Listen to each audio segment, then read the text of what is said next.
Hey everyone, my name is Anna Cardoze, and I'm excited to be joining Illinois Ag Ed today to chat a little bit about what it is that I do.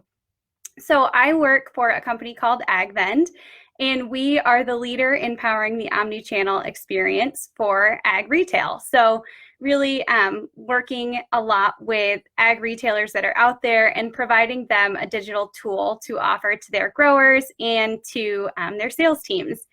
So at that company, I am a product marketing manager, and I can definitely dive a little bit more into that. But first, I want to share a little bit more about who I am and what I did previously to joining AgVend. So I grew up on a farm in upstate New York. My dad is a first-generation farmer, and we raised cows and pigs and also grew corn, wheat, and soybeans. So really enjoyed being a farm kid and getting to grow up in agriculture. And I also was very involved in FFA in high school and went on to be New York State FFA president back in 2007, 2008, so a long time ago. And after college or after high school, I went to Purdue University in Indiana, where I majored in ag business management and had a minor in political science. So focused a lot in agriculture in college. Still was very involved in FFA. I was the New York National Officer candidate for 2009 and 2010, so put myself through that ringer twice. And right after school, I started with John Deere Company. So I was in their marketing representative program where you learn a little bit about the different areas of the company. So my first two assignments there were in go-to-market strategies for riding lawn equipment and then at the Intelligent Solutions Group. So pretty opposite spectrums there. And I was with Deere for about 3 years, worked in different areas of the company, and was able to see a little bit more with them, learn about their dealer network, and really get to work close with production agriculture, which was really exciting. Moved around a lot with John Deere, so I lived in 4 different states in 3 years, so really got to see a lot of the different parts of the country too.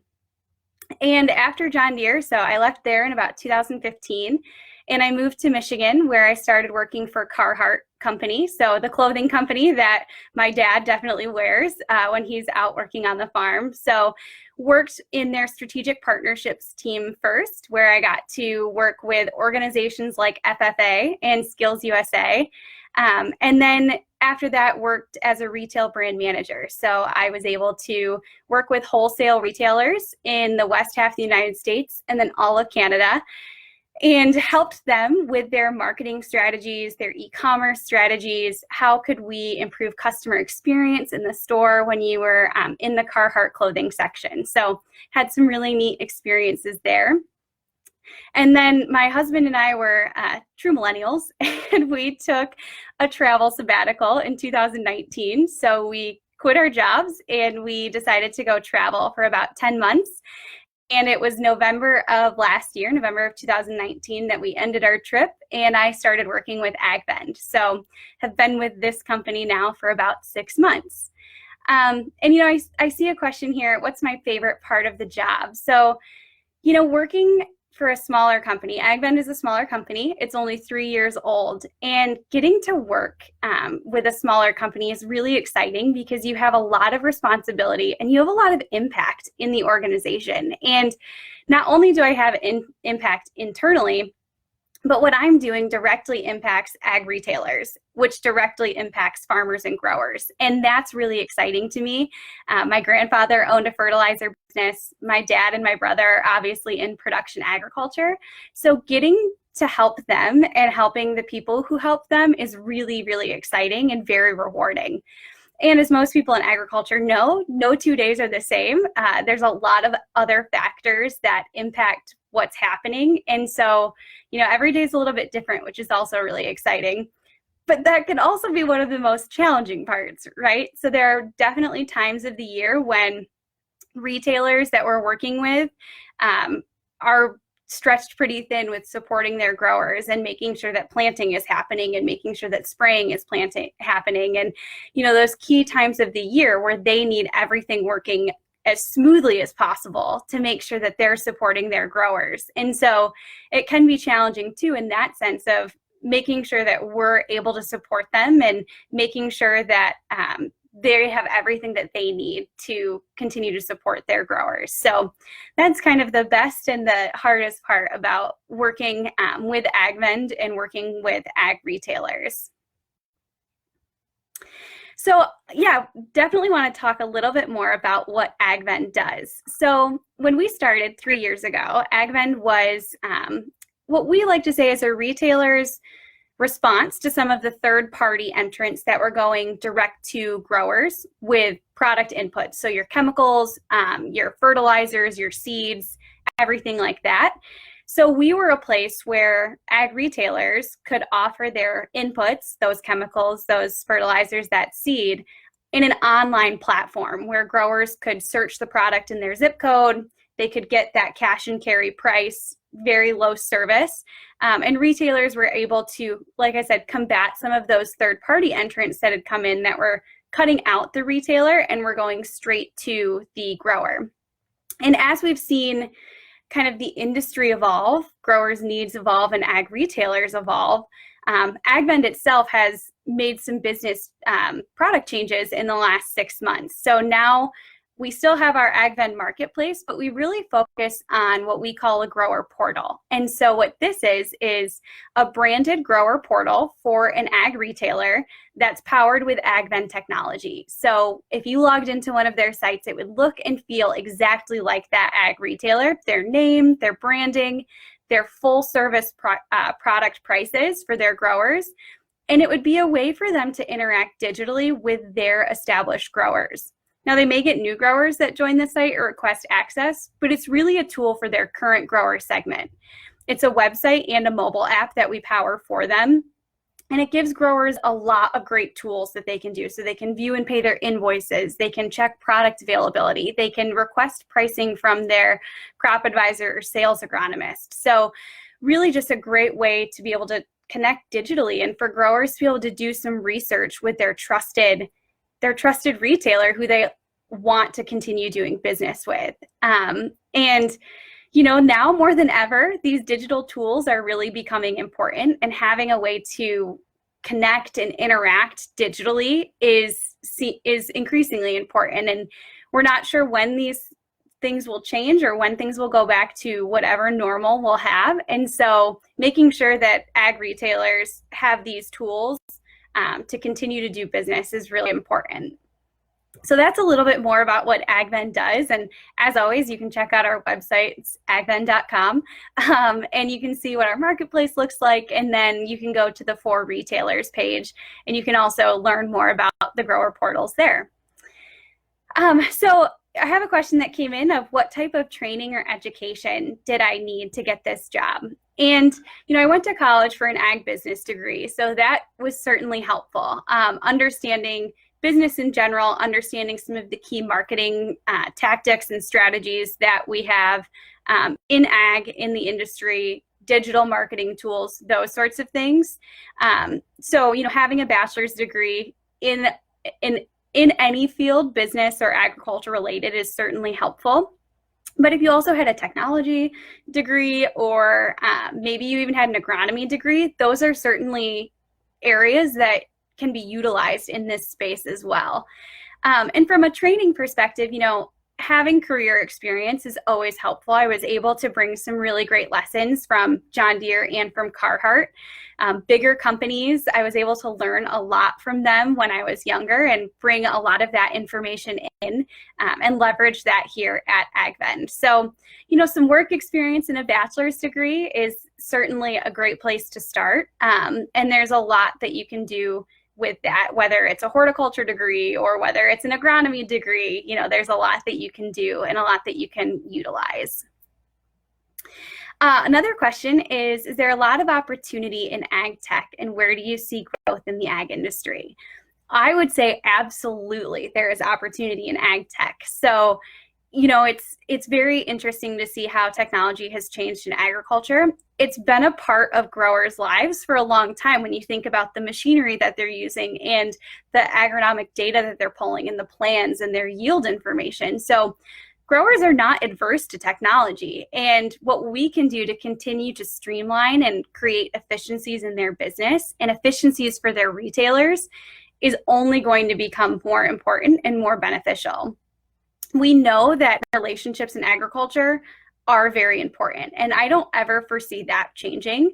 But what we can do is provide tools to help the sales process and help the growers process be a little bit more digital. We know that for every one online only purchase, we have about 20 purchases that start online but end in an offline sale. So that digitally enabled process is really important to growers. And I think that there will be more and more of that and more opportunity in ag tech in general, whether it's around agronomic information, whether it's around yield data, whether it's around machinery. I think ag tech is going to be a continually growing space. There's a lot of companies that are doing a lot around specialty crops. There's a really cool one that does robotic harvesting of strawberries out in California.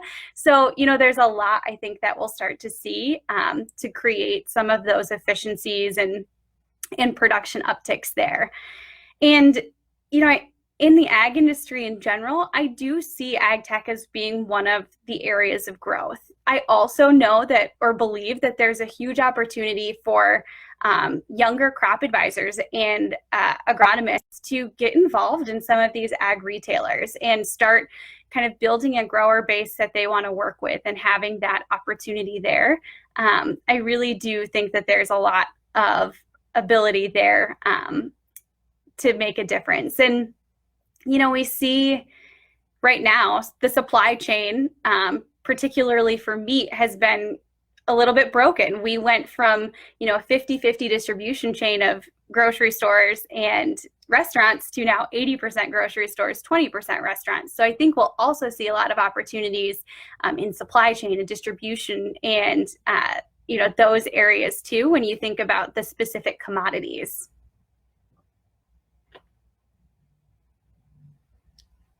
I don't have any other questions coming in at the moment, but I can talk a little bit about, what a typical day looks like for me in my job. So a typical day in my job, I'm sorry, there were more questions. I just didn't scroll. So, what are some things that I did in high school and college that prepared me for my career? That is a fantastic question. So high school, like I said, I was really involved with FFA. And that gave me a lot of confidence. I was a little bit intimidated by public speaking and intimidated by meeting new people. And so when I got involved in FFA in middle school, I did my first contest, which was Junior Creed, which I'm sure is not uncommon for a lot of folks. And that really kind of kicked off my my excitement around public speaking and my enjoyment around meeting new people, and gave me a lot of that confidence that I think has served me very well in the business world and thereafter. It also helped a lot with interviews. So, I did job interview as a CDE, but I also think that the confidence in the public speaking that you gain from being a part of FFA really translates into interviewing. And that is a key component, obviously, to get any job. You have to interview for it. And so by having that confidence and that ability to interview, I think is huge. I also did sports. So I was an athlete in high school, and that obviously teaches a lot of teamwork and gives you a lot of really great experiences there. When I went to college, it was a big school, so I was not an athlete there, but I was involved in a lot of different clubs at school, both academic and, some fun clubs, I like to say. So I was a part of the Agribusiness Management Club. At Purdue, we had an Ag Ambassador organization that I was a part of, so I did a lot with prospective students, did a lot with meeting with our faculty, so that was a really great organization to be a part of. And then I also was a part of, like I said, collegiate FFA, and then I was a part of a sorority in school. So that was one of my social clubs that I got to be a part of. And those were some on-campus activities. Off-campus activities, internships were really valuable. So I had my first internship after my freshman year of college with New York FFA. And then I continued thereafter. John Deere actually was an internship that I had between my junior and senior year of college that turned into a full-time job. In the early part of my senior year, I got that offer. So internships are really important. It doesn't have to be a huge fancy internship, but getting that work experience, even after your freshman or sophomore year, is really important.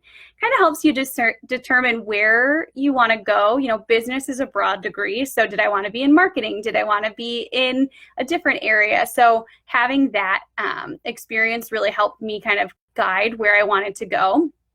And then I also did a lot of study abroads in college, and I wish I had done more. So I did a Maymester in China, and I loved it. I really wish that I had done an entire semester or had taken advantage of some of those opportunities, because it gives you a completely different lens of the world, and it really helps you kind of understand how agriculture is different here in the United States versus other countries, and kind of gives you some different appreciations for everything. So travel, study abroads and travel opportunities, I would definitely recommend taking advantage of in college as well.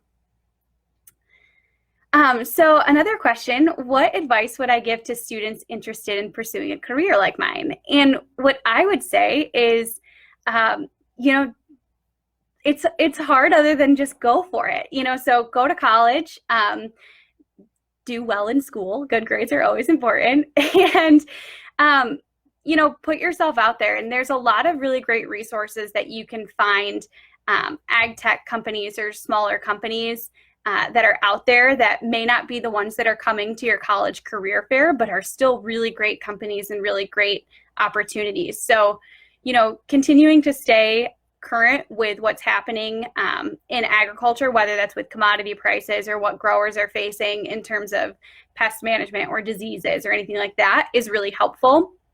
And then continue to, you know, push yourself and find companies and maybe some different avenues. Be willing to take an unpaid internship. Sometimes that's really helpful. If you can, you know, work remotely and live at home between a semester, 2 semesters of college, that can be huge, to take an unpaid internship, and it builds those relationships that you may not have otherwise had. And building relationships is really important. It's actually how I got this job. I was referred to a recruiter who recruited for this company through an old FFA contact. She was a national officer when I was a state officer, and we stayed in touch. So that was really helpful. It's actually how I got my job at Carhartt too. I had met a gentleman on a plane and we stayed in touch. And when I was looking for a job to move to Michigan, I interviewed and was offered the position. So building relationships is also a huge piece of advice that I would say is really important. So some of my favorite parts of my job, I talked about this a little at the beginning, but certainly a favorite part of my job is getting to work with ag retailers and getting to work with growers, and knowing that the work that we're doing is positively impacting both retailers and growers, because at the end of the day, you know, that's incredibly important, and we won't be successful if retailers and growers aren't successful. And so knowing that every day the work that I'm putting in is impacting that is really exciting. And also, you know, working for a small company, again, the impact that I have and the ability to move the company forward every single day is really exciting. And also some of the opportunities that we have to make some of these product shifts or make some of these company evolutions is really exciting to see too. So I have another question. What was the hardest learning curve I had in my current position? And, you know, I would say being a product marketing manager is really exciting, and you're working with the account management team, you're working with the sales team, you're working with the product development and engineering team. And so one of the hardest learning curves there is to make sure you're hearing all of those different voices and filtering it down into information that's actually pertinent and things that we actually need to be focusing on, and what are immediate needs and what are things that we can put on our roadmap for 6 to 12 months. And also, you know, working for a smaller company, it was a bit of a learning curve too. You know, there's a lot more freedom and a lot more autonomy than maybe I had at some of the other companies, because some of that larger structure isn't there. You know, having a company of 25 people is a lot different than a company of 5,000 people is a lot different than a company of 65,000 people. So being able to have that kind of autonomy and the ability to try things and make some decisions is really exciting. Last question I see here is, what is my biggest piece of life advice? And, I've thought about this one a little bit, and I'm thinking back, what would I wish I had heard when I was 17, 18 years old? And what I can say is always be willing to try it. And so that sounds simple, but sometimes it can be a little intimidating to try something different or to take a chance on something that is unfamiliar or is a complete change from what you were doing previously. And so by being willing to take a chance on something and to try it and to be okay with it if it fails or if something goes wrong is pretty valuable and pretty powerful. There are certainly times where I try something and it does not work out. And it's hard in that moment because you don't want to feel like you failed or you've disappointed somebody. But there are so many things that you can learn from that experience that you can take into doing something again differently the next time, or figuring out why that failed and what can we do to adjust it. So always be willing to take that chance and try something. I'd say that's my biggest piece of advice. And then kind of secondary to that is networking is so important. So like I said, I have gotten 2 of my 3 jobs out of college by networking with people. And, building those relationships and building that network is going to be incredibly helpful and incredibly powerful moving in. That's how I got hooked up with you guys today. Somebody I used to work with at John Deere, she recommended to have me check this out and connect with Illinois FFA. And I'm really glad that I did to get to chat with you guys today. So that would be the secondary piece of advice that I would really want to leave with you guys. So I think that kind of wraps up all of the questions that we have today. So again, thank you guys very much for your time. Please feel free to reach out, contact@agvend.com if you have any questions or want to learn more, chat more. I'm always there. My name is Anna, so you can give me a shout. And I really look forward to hopefully meeting some of you guys someday. So thank you, stay safe, and take care.